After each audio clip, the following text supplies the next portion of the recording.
Hi, I'm going to continue my discussion on intonation by showing you a neat trick that you can do if you have an electronic tuner, which you should all have. This is not the type of tuner that tells you when you're in tune. What I'm looking for maybe is a metronome that has an electronic A on it. If you have the kind of tuner that has the needle but also has an A, you're in good shape. I have a really good one that lets me change pitches so I can play a C or a D or whatever. But right now for this trick we're just going to use the A. And we're going to do a 1-octave A major scale starting on the G string first finger. So it's 1 to 2 is a whole step, A to B, 2 to 3 is B to C sharp, so it's another whole step. You can either use a half step 4 or open D, E, F sharp, G sharp, so another high 3. Use your 4th finger for the last note for your A. 1-octave scale. Okay? Now I'm going to turn on the tuner, and what I want you to hear are interactions between my pitch and the pitch that's created by the tuner. Hopefully you will start to hear differences and you'll say, that one sounds best. Okay? Some of them are difficult. Like G sharp, high 3rd finger on the D string against this A. That's a painful one, but there is actually a place where it works best, so I'll show you. Turn it on. Now if you're not good at bowing yet without disrupting pitches, you can do it out at the tip like I showed in my introduction to double stops. But if you can bow with long bows, just do that.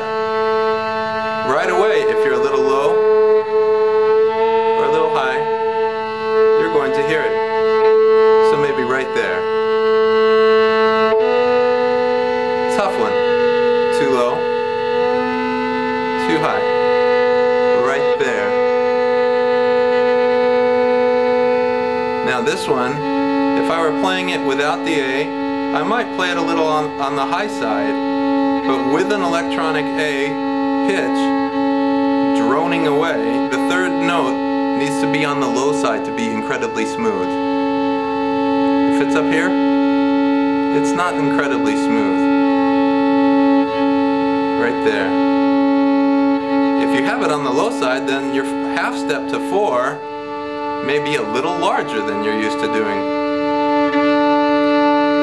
which is confusing for sure if you're just using the touch method. So you really need to use your ears. Now E, the next string, creates a perfect 4th. It's one of those notes that just has to be in the right place. Too low, too high, just right.